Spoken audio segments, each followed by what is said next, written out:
제가 세월호 사건을 처음 들은 것은 저희 집에서 아침에 그 아침 첫 방송 나올 때 그때 듣고는 그리고 이제 시내에서 볼일을 보는데 전원 구조라는 소식을 듣고는 저도 똑같이 안심을 했죠. 그리고 단원고등학교로 가봤습니다. 근데 단원고등학교에 가서 보니 그 상황 자체가 이거는 그 20년 그 청소년 운동을 하는 사람의 입장에서 그냥 이거는 가만히 있을 수 없는 상황이라는 걸 직감적으로 알았습니다. 그리고 그때는 제가 정치인이니 뭐 이런 자각은 전혀 못했고 그냥 제가 이거는 청소년 있는 곳에 제 마음이 있는 곳이나 이거는 뭐 뒤돌아볼 겨를도 없이 그 집에다가 이야기만 하고 몇 가지 각종 복잡을 해서 우리 그 심도 교사 한 분하고 무조건 내려갔습니다. 내려가면서 그게 상황에 대한 내용을 페이스북에 글을 몇 번 올렸죠. 그랬더니 이제 그것을 보시고 저도 이제 지역아동센터를 운영하는 아동복지시설의 대표자고 또 다른 분이 그 지역아동센터 운영하시는 분이 계셔서 연락이 왔었습니다. 그리고 또 다른 분들에게도 연락 오고 교회 목사님 쪽에서도 연락이 오고 해서 총 6명의 그 아이들의 생사를 확인해 달라고 하는 그 얘기를 듣고 이제 교사와 함께 내려가서 처음에는 저도 한 6시 반쯤인가 7시쯤인가 도착을 했었는데 그 진도 그 한국병원에 먼저 갔습니다. 저희들도. 그리고 병원을 다 찾아보니까 아이들이 없어요. 그리고 이제 실내체육관에 도착을 했는데 그때만 해도 생존자 명단도 벽에 붙어져 있지도 않고 당사자들만 그 몇 부 이렇게 갖고 계셨던 상황에서 생존자 명단을 봤는데 거기에는 우리 그 의뢰를 받은 아이들의 이름이 없었어요. 마침 그 순간에 그 대학교 합격자 명단 붙이듯이 이렇게 벽보로 써내려갖고 붙이는 일이 일어났어요. 그때 시간 아마 7시, 8시 그 정도 된 것 같은데 거기에 사람들이 막 모이고 막 우왕좌왕하고 그게 여타였던 그 공무원들 부서 정부에서도 내려온 사람들 책상도 있고 경기도 교육청에서 온 사람들 책상 뭐 안산시에서 세운 책상들 이렇게 막 복잡하게 막 돼 있는데 어느 하나 이렇게 여쭤봐도 제대로 어떤 답변을 주는 곳이 없었고 그리고 거기 생존자 명단이 이렇게 벽보처럼 붙을 때 거기에 막 전부 막 수십 명이 들붙어갖고 확인한다고 이거는 아니다는 생각이 들었어요. 그러던 차에 이제 계속해서 안산서 사람들이 도착하고 그러다 보니까 그 아는 분들도 이제 만나고 또 거기에는 이제 교회에서도 또 오신 분들도 계셨어요. 그래서 이제 이야기가 나오고 이렇게 돼서는 안 되지 않겠느냐. 누가 가족들한테 가서 이렇게 좀 뭔가 대책회의를 뿌리도록 얘기를 해야 되지 않겠냐라는 얘기도 나오고 해서 그때 이제 송 목사가 나가서 한번 얘기를 권해보라는 얘기를 제가 들은 것 같고 이래서 또 오지랖 넓게도 제가 또 이제 그분들에게 다가선 거죠. 그게 16일 밤이죠. 그렇죠. 16일. 그때가 한 밤 한 9시 반 정도 됐었습니다. 그러니까 제가 도착하고 한 3시간 정도를 그 혼란스러운 상황만 보게 된 겁니다. 그래서 이제 그 학부모님들께 좀 어떻게 하셔야 안 되겠습니까? 제가 말씀을 드리면서 그때 제 자신이 누군지를 밝혔습니다. 저는 교회 목사고 또 내가 지역아동센터를 운영하는 아동복지시설의 대표기도 한데 다른 그 지역아동센터 분이 아이들의 4명 또 그 교회에서 또 목사님 한 분이 아이들 2명 해서 저도 6명 아이들의 생사를 확인 부탁받고 왔다. 그렇게 해서 좀 여러분들 좀 뭔가 꾸리시 안 되겠나 하니까 그때 사실 뭐 다들 그 황망 중에 계시고 망연자실에 계셨을 때 그러시면 그럼 목사님 좀 해주세요. 그냥 자연스럽게 그렇게 된 겁니다. 그러면서 저는 또 그것이 뭐 이렇게 그 칠리체육관 안에 계셨던 분들에만 그렇게 또 얘기돼서는 안 되겠다 싶어서 그 마침 그때 이제 누가 마이크 잡고 이렇게 하시길래 저도 마이크를 건네받아서 사실 이러저러한데 어떻게 했느냐 하니까 그 다들 그렇게 하시라고 해가지고 자연스럽게 맡게 된 겁니다. 그리고 그날 밤은 그 가족분들하고 같이 정말 분노하면서 밤을 꼬박 새웠죠. 그러고도 아무런 대책이 나오지 않았습니다. 사실상 저희들은 너무너무 궁금했죠. 어떻게 길이가 140m나 되는 그 거에 어떻게 들어가는 선이 잠수부가 인도선이라고 들어가는 선이 어떻게 줄 한 줄 갖고 들어간다고 하는지 저는 이해가 안 됐었습니다. 그런 부분들이 적어도 해군도 붙고 해양경찰도 붙고 민간 잠수선도 붙고 뭐 그런다면은 이런 것들이 4줄, 5줄, 10줄도 내려서 들어가야 되지 않겠냐라는 것이 그 당시에 그 학부모님들의 마음이었어요. 그런데 뭐 석연치 않은 어떤 그 조류 때만 이야기하고 막 그래 할 때에 그러고서 하루 꼬박 지나가고 그 다음날 오후 한 4시 정도 되어서 대통령이 온다는 얘기를 들었습니다. 그리고 그 통보가 실제로 그 현장에서 한 30분 전에 이게 통보가 된 거예요.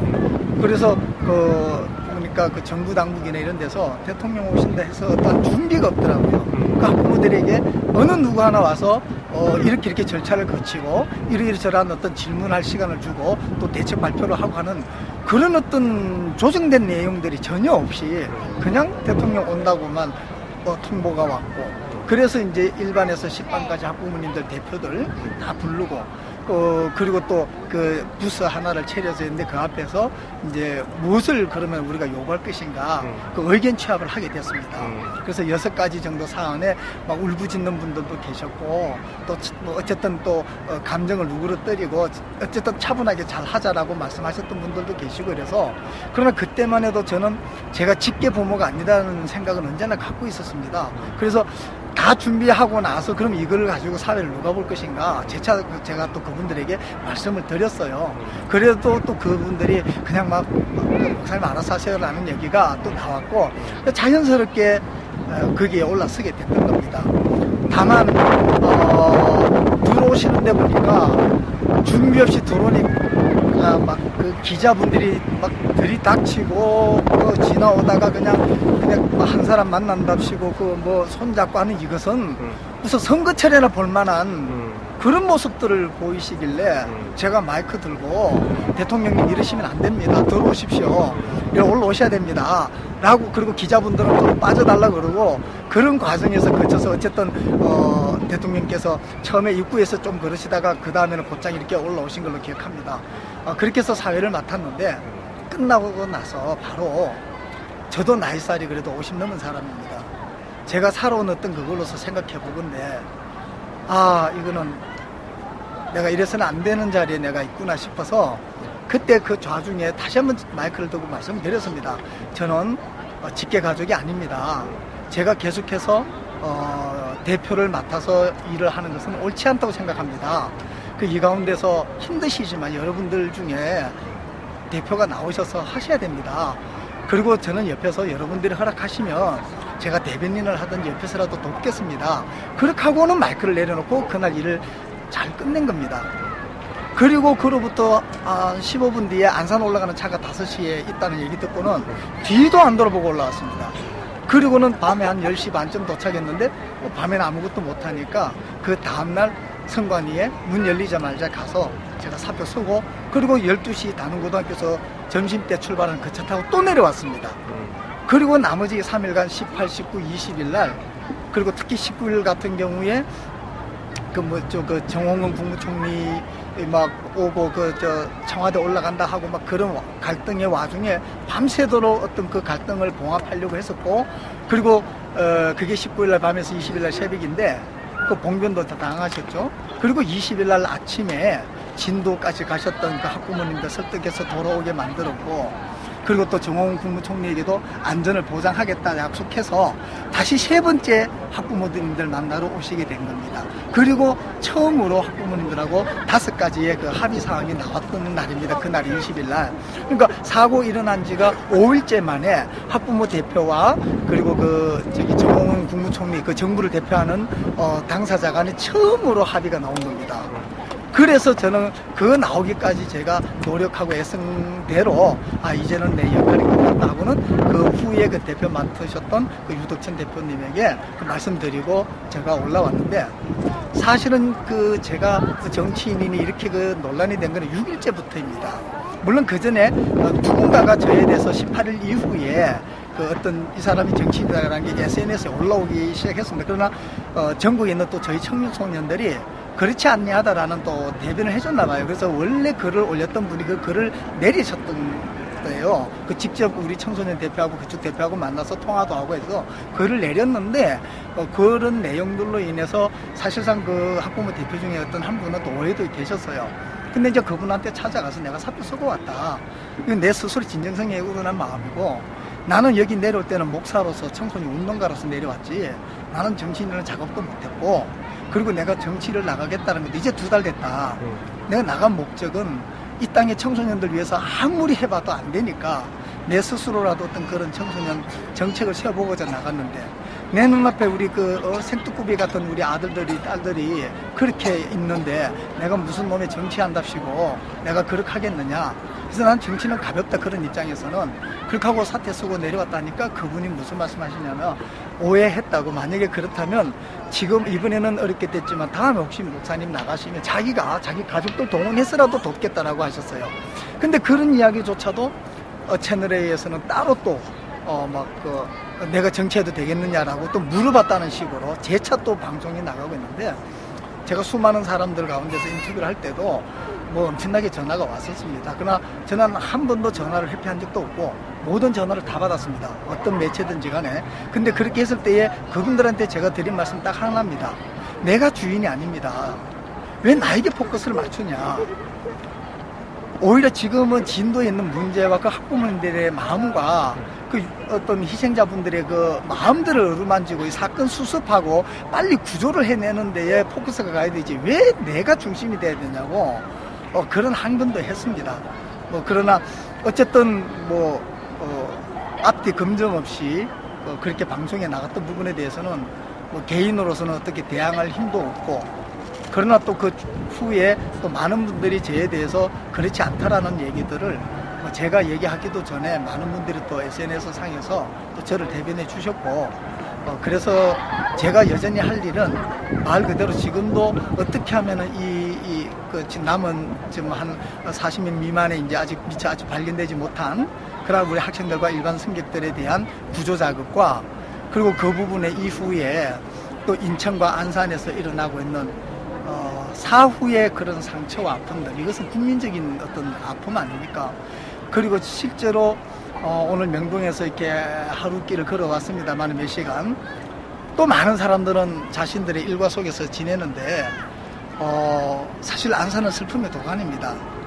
그리고 그 생존한 우리 학생들도 있고, 그리고 안산 같은 경우는 한 다리 건너 한 가정이 나와 관련이 없는 사람들이 없습니다, 사실.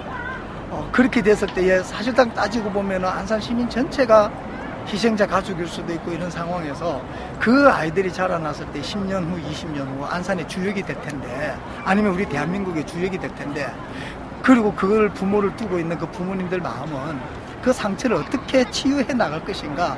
사회학자인 저로서는 저는 그 부분에 대해서 이거는 정치적으로 이용돼서도 안 되고, 이거는 온 국민이 하나가 돼서 어떻게든지 이거를 극복해 나가는데 책임을 져야 되는데, 이거는 정부 여당도 책임을 지지 않냐고.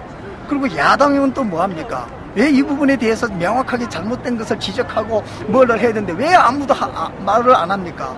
이거는 정말 나라에 책임을 지고 있는 사람들이 책임을 못 지고, 저는 기껏 이제 2달배기 그 정치인이랍시고 저는 자각도 없이 뭔가 팔 걷어붙이고 나갔던 저 같은 오지랖 넓은 사람들은 그렇게 매도되어졌던 그런 상황들입니다. 그래서 가만히 있어서는 안 되겠다라는 그 역설로 오늘 이 행진에 저도 참석하게 되었고, 정말 이거는 오늘날에는 오지랖 넓은 사람이 필요합니다. 많은 국민들이 그렇게 나와서 함께 이 일에 동참해서 누군가는 책임질 수 있는 사회로 되어져야만 이 일이 두 번 다시 우리들에게는 아픔으로 또다시 이런 일이 재발되지 않고, 또 희생당한 이들에게도 진정한 위로가 되기 위해서는 여기에 대해서 책임지는 제대로 된 사회를 건설하는 것이 남은 우리들의 몫이다 생각하고 나갔던 겁니다.